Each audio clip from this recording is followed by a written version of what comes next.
Friends, Kerala PSC പരീക്ഷകളിൽ സ്ഥിരമായി ആവർത്തിച്ച് ചോദിക്കുന്ന ഒരു പ്രധാന ചോദ്യമാണിത്. ശ്രദ്ധിക്കുക. രാമചരിതം രചിച്ചത് ആര്? ഉത്തരം ശ്രീരാമകവി. ഈ ചോദ്യം പഠിക്കുമ്പോൾ ഒരു കാര്യം പ്രത്യേകം ശ്രദ്ധിക്കണം. മലയാളത്തിലെ ഏറ്റവും പ്രാചീന കൃതികളിൽ ഒന്നാണ് രാമചരിതം. ഇത് രചിച്ചത് ശ്രീരാമകവിയാണ്. പലപ്പോഴും ഓപ്ഷനിൽ എഴുത്തച്ഛൻ്റെയോ ചെറുശ്ശേരിയുടെയോ പേര് കാണുമ്പോൾ മാറിപ്പോകാൻ സാധ്യതയുണ്ട്. അതുകൊണ്ട് ഇത് നന്നായി ഓർത്തു വയ്ക്കുക. അടുത്തതായി നമ്മൾ നോക്കാൻ പോകുന്ന വളരെ പ്രധാനപ്പെട്ട മറ്റൊരു ചോദ്യം ഇതാണ്. മലയാള ഭാഷയുടെ പിതാവ് എന്നറിയപ്പെടുന്നത് ആര്? ഉത്തരം തുഞ്ചത്ത് രാമാനുജൻ എഴുത്തച്ഛൻ. തുഞ്ചത്ത് രാമാനുജൻ എഴുത്തച്ഛൻ എന്ന് പറഞ്ഞാലും തുഞ്ചത്ത് എഴുത്തച്ഛൻ എന്ന് പറഞ്ഞാലും ഒരാൾ തന്നെയാണ്. ആധുനിക മലയാള ഭാഷയ്ക്കും സാഹിത്യത്തിനും അതുല്യമായ സംഭാവനകൾ നൽകിയ അദ്ദേഹത്തെയാണ് നമ്മൾ മലയാള ഭാഷയുടെ പിതാവ് എന്ന് ആദരിക്കുന്നത്. ഈ ചോദ്യം PSC പരീക്ഷകളിൽ പലതവണ വന്നിട്ടുള്ളതാണ്. അടുത്തതായി നമുക്ക് വളരെ പെട്ടെന്ന് ഓർത്തു വയ്ക്കാൻ പറ്റിയ ഒരു ചോദ്യം നോക്കാം. കേരളത്തിൽ ആദ്യമായി അച്ചടിശാല ആരംഭിച്ചത് എവിടെയാണ്? ഉത്തരം അമ്പലക്കാട്.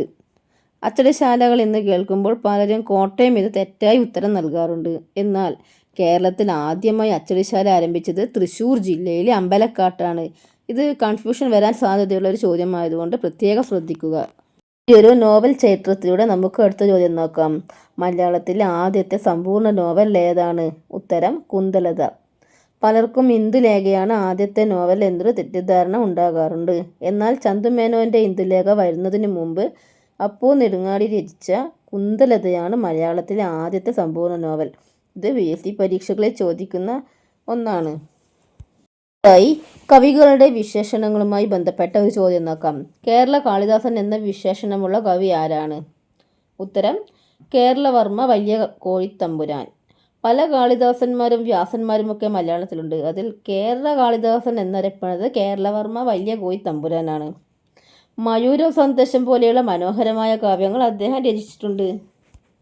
നമുക്ക് അടുത്ത ചോദ്യത്തിലേക്ക് കടക്കാം. മലയാളത്തിലെ ആദ്യത്തെ മഹാകാവ്യം ഏത്?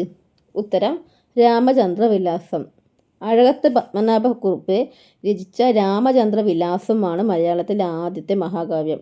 മഹാകാവ്യങ്ങൾ ഏതാണെന്ന് ചോദിക്കുമ്പോൾ ഈ പേര് ഉറപ്പായും ഓർമ്മയിൽ വയ്ക്കണം. അടുത്തതായി വ്യാസന്മാരെ കുറിച്ചുള്ള ഒരു ചോദ്യം നോക്കാം. കേരള വ്യാസൻ എന്നറിയപ്പെടുന്നത് ആരാണ്? ഉത്തരം കൊടുങ്ങല്ലൂർ കുഞ്ഞിക്കുട്ടൻ തമ്പുരാൻ. മഹാഭാരതം മലയാളത്തിലേക്ക് വളരെ പെട്ടെന്ന് പരിഭാഷപ്പെടുത്തിയ ആളാണ് കൊടുങ്ങല്ലൂർ കുഞ്ഞിക്കുട്ടൻ തമ്പുരാൻ. അതുകൊണ്ടാണ് അദ്ദേഹത്തെ കേരള വ്യാസൻ എന്ന് വിളിക്കുന്നത്. ജ്ഞാനപീഠ പുരസ്കാരവുമായി ബന്ധപ്പെട്ട ഒരു പ്രധാന ചോദ്യമാണിത്. ഓടക്കുഴൽ എന്ന കൃതിക്ക് ജ്ഞാനപീഠ പുരസ്കാരം ലഭിച്ച കവി ആര്? ഉത്തരം G. ശങ്കരക്കുറുപ്പ്. ഇന്ത്യയിലെ ഏറ്റവും ഉയർന്ന സാഹിത്യ പുരസ്കാരമായ ജ്ഞാനപീഠം ആദ്യമായി നേടിയത് മലയാളിയാണ്.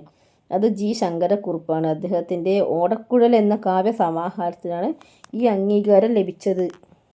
അടുത്തതായി മറ്റൊരു ജ്ഞാനപീഠ ജേതാവിനെ കുറിച്ച് നോക്കാം. തകഴി ശിവശങ്കര പിള്ളയ്ക്ക് ജ്ഞാനപീഠ പുരസ്കാരം നേടിക്കൊടുത്ത നോവൽ ഏതാണ്? ഉത്തരം കയർ. തകഴിയുടെ ഏറ്റവും വലിയ മാസ്റ്റർ പീസ് നോവലാണ് കയർ. ഈ ബൃഹത്തായ കൃതിക്കാണ് അദ്ദേഹത്തിന് ജ്ഞാനപീഠ പുരസ്കാരം ലഭിച്ചത്. ചെമ്മീൻ സിനിമയിലൂടെ പ്രശസ്തനാണെങ്കിലും ജ്ഞാനപീഠം കിട്ടിയത് കയറിനാണ്.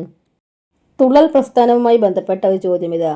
കുഞ്ചൻ നമ്പ്യാരുടെ തുള്ളൽ പ്രസ്ഥാനവുമായി ബന്ധപ്പെട്ട സ്ഥലം? ഉത്തരം അമ്പലപ്പുഴ. തുള്ളൽ പ്രസ്ഥാനത്തിൻ്റെ പിറവി അമ്പലപ്പുഴ ശ്രീകൃഷ്ണ ക്ഷേത്രവുമായി ബന്ധപ്പെട്ടാണ്. കുഞ്ചൻ നമ്പ്യാർ ആദ്യമായി തുള്ളൽ അവതരിപ്പിച്ചത് അമ്പലപ്പുഴ വെച്ചാണ്. ഇനി നമുക്ക് കുറച്ച് പര്യായ പദങ്ങൾ നോക്കാം. പരീക്ഷകളിൽ സ്ഥിരമായി വരുന്ന ഒന്നാണിത്. അമൃത് എന്നതിൻ്റെ പര്യായമല്ലാത്തത് ഏത്? ഉത്തരം വിഷം. പീയൂഷം, സുധ, സുരഭാജനം എന്നിവയെല്ലാം അമൃതിൻ്റെ പര്യായങ്ങളാണ്. എന്നാൽ വിഷം എന്നത് ഇതിൻ്റെ വിപരീതാർത്ഥം വരുന്ന ഒന്നാണ്. അതിനാൽ ഇതാണ് ഉത്തരമല്ലാത്തത്. അടുത്ത പര്യായ ചോദ്യം ശ്രദ്ധിക്കൂ. കാറ്റ് എന്ന വാക്കിൻ്റെ പര്യായമല്ലാത്തത് ഏത്? ഉത്തരം അനലൻ. ഇവിടെ അനലൻ എന്നാൽ തീയോ അഗ്നിയോ ആണ് അർത്ഥം. സമീരൻ, മരുത്, പവനൻ എന്നിവയെല്ലാം കാറ്റിൻ്റെ പര്യായങ്ങളാണ്. താമരയുമായി ബന്ധപ്പെട്ട ഒരു പര്യായം നോക്കാം. പങ്കജം എന്ന വാക്കിൻ്റെ അർത്ഥം എന്ത്? ഉത്തരം താമര. പങ്കജം, അംബുജം, സരോജം തുടങ്ങിയ വാക്കുകളെല്ലാം താമര എന്ന അർത്ഥത്തിലാണ് ഉപയോഗിക്കുന്നത്. ആകാശത്തിൻ്റെ പര്യായം നോക്കാം. ആകാശം എന്നതിൻ്റെ പര്യായമല്ലാത്തത് ഏത്? ഉത്തരം ധാത്രി. ഗഗനവും അമ്പരവുമെല്ലാം ആകാശമാണ്. എന്നാൽ ധാത്രി എന്നാൽ ഭൂമിയാണ് അർത്ഥം വരുന്നത്. അതുകൊണ്ട് ധാത്രി എന്നത് ആകാശത്തിൻ്റെ പര്യായമല്ല. സൂര്യൻ എന്ന വാക്കിൻ്റെ പര്യായം എന്ത്? ഉത്തരം ഭാസ്കരൻ. ഭാസ്കരൻ, രവി, ദിവാകരൻ തുടങ്ങിയവ സൂര്യൻ്റെ പര്യായങ്ങളാണ്. ശശിയും ഹിമാംശുവുമെല്ലാം ചന്ദ്രനെയാണ് സൂചിപ്പിക്കുന്നത്. പർവ്വതവുമായി ബന്ധപ്പെട്ട ഒരു ചോദ്യം നോക്കാം. പർവ്വതം എന്നതിൻ്റെ പര്യായമല്ലാത്തത് ഏത്? ഉത്തരം നദി. ശൈലം, ഗിരി, ഭൂധരം എന്നിവ മലയെ അല്ലെങ്കിൽ പർവ്വതത്തെ കുറിക്കുന്നു. എന്നാൽ നദി എന്നത് വെള്ളം ഒഴുകിപ്പോകുന്ന പുഴയാണ് സൂചിപ്പിക്കുന്നത്. അഗ്നിയുടെ പര്യായം നോക്കാം. അഗ്നി എന്ന വാക്കിൻ്റെ പര്യായമല്ലാത്തത് ഏത്? ഉത്തരം ഹിമാംശു. അനലൻ, പാവകൻ, വഹ്നി എന്നിവയെല്ലാം അഗ്നിയുടെ പര്യായങ്ങളാണ്. ഹിമാംശു എന്നാൽ ചന്ദ്രനാണ്. മത്സ്യത്തിൻ്റെ പര്യായം ഏതാണ്? മത്സ്യം എന്നതിൻ്റെ പര്യായം ഏത്? ഉത്തരം മീൻ. പക്ഷിയെ സൂചിപ്പിക്കുന്ന പദം. ഗഗൻ എന്നാൽ ആര്? ഉത്തരം പക്ഷി. ആകാശത്തുകൂടി സഞ്ചരിക്കുന്നവൻ എന്ന അർത്ഥത്തിലാണ് പക്ഷിയെ ഗഗൻ എന്ന് വിളിക്കുന്നത്. PSC പരീക്ഷകളിൽ ഒറ്റപ്പദമായും പര്യായമായും ഇത് ചോദിക്കാറുണ്ട്. കടലുമായി ബന്ധപ്പെട്ട പര്യായം നോക്കാം. പാലാഴി എന്ന വാക്കിൻ്റെ അർത്ഥം എന്ത്? ഉത്തരം പാൽക്കടൽ. പാൽ പ്ലസ് ആഴി, അതായത് പാൽക്കടൽ എന്നാണ് പാലാഴി എന്ന വാക്കിൻ്റെ അർത്ഥം.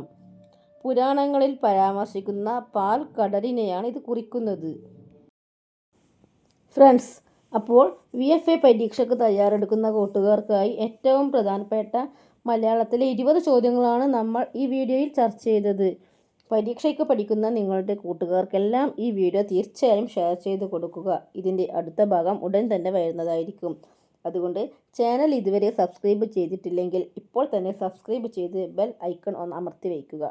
അടുത്ത വീഡിയോയിൽ കാണാം. All the best.